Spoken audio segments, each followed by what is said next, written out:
Sainsbury's delivered total retail sales of £9.15 billion in the 16 weeks to 20 June 2026, up 2.7% year-on-year. The headline beat estimates. Shares jumped 2.4% on results day, and the CEO declared an encouraging start to the year.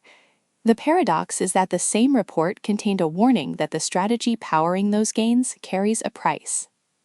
Grocery sales grew 3.6%. The core of the business was winning. But in the same quarter, Argos revenue fell 0.5%, even though customers bought 2.2% more products. The stores sold more and earned less. That is not a detail buried in a footnote. It is the central tension of the entire report.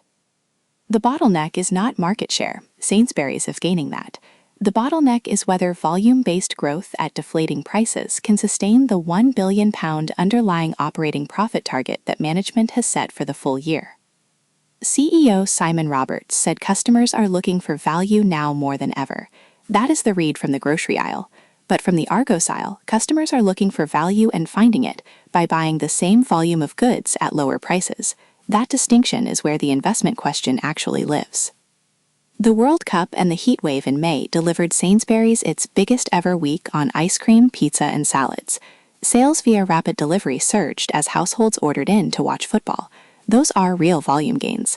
The open question is whether transient events, a heat wave, a World Cup, are masking a structural consumer pullback that will persist once both are over. The Argos numbers are the part of the Q1 update that matters most for the investment case, and they are also the easiest to misread. Volume in Argos rose 2.2% in the quarter. Revenue fell 0.5%. The gap between those two figures is not noise. It is the measured transfer of value from the retailer to the consumer. Customers bought large TVs, fans, toys, and paddling pools. They did not buy furniture. Roberts described the market as more subdued and more promotional on non-food. Promotional means Sainsbury's and Argos are competing on price to move inventory, and winning that competition costs margin. This is the buried assumption the positive grocery narrative asks investors to accept, that Argos deflation is temporary, a function of consumer caution tied to the Middle East conflict and inflation anxiety, and that it will reverse as sentiment improves. The Office for National Statistics reported food and non-alcoholic drink inflation at 2.2% in May, its lowest since 2024, which suggests inflation pressure is easing. If grocery inflation stays below the Food and Drink Federation's earlier 9% forecast, the cost of living squeeze that drove customers towards Sainsbury's value positioning could ease, potentially narrowing the market share gap Sainsbury's has worked to open. Here is the tension the surface reading overlooks. Sainsbury's grocery outperformance is partly a function of consumer stress. Stressed shoppers comparison shop, and loyalty scheme discounts look better when budgets are tight. If the macro backdrop improves, which is what bulls want, it removes the exact tailwind that pushed grocery volumes up. That is not a reason to be bearish. It is the condition that decides which scenario the investor is actually in.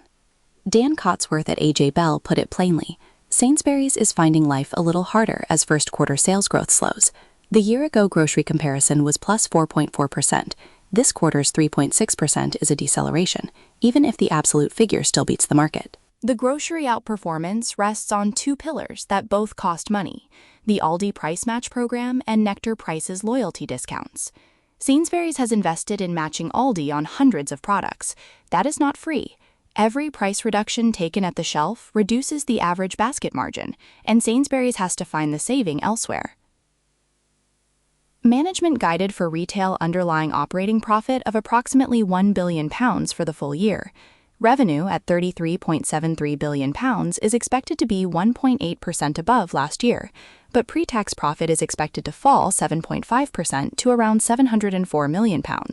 That configuration, revenue growing, profit falling, is the arithmetic consequence of the value strategy. The question for the remainder of the year is whether grocery volume momentum accelerates enough to offset the Argos drag and the cost of the price investment. Roberts was direct about the inflation outlook. It is not coming through as significantly as some had expected, but it is still coming through. Grocery inflation at Sainsbury's is lower quarter on quarter, which is good for consumers and not straightforwardly good for margins. There is a genuine counter-reading.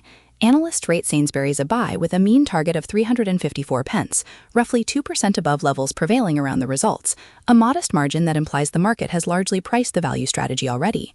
If grocery volume momentum continues through the summer, the next heatwave is expected to repeat the May uplift, and Argos volumes convert back to revenue growth as consumer confidence recovers, the operating profit target is achievable. That is the entry condition.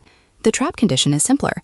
If Argos continues to deflate, more volume, less revenue, the gap between the two divisions widens exactly when the grocery price match is also compressing margins. The result is operating profit below the £1 billion guidance, which would reprice the stock below the range it has held since November 2025. The monitoring variable is the Argos average selling price trend in Q2. Volume growth at declining prices is a signal the consumer is still under stress. Volume growth alongside stable or rising average selling prices is the signal that the value strategy is gaining pricing power rather than simply giving it away.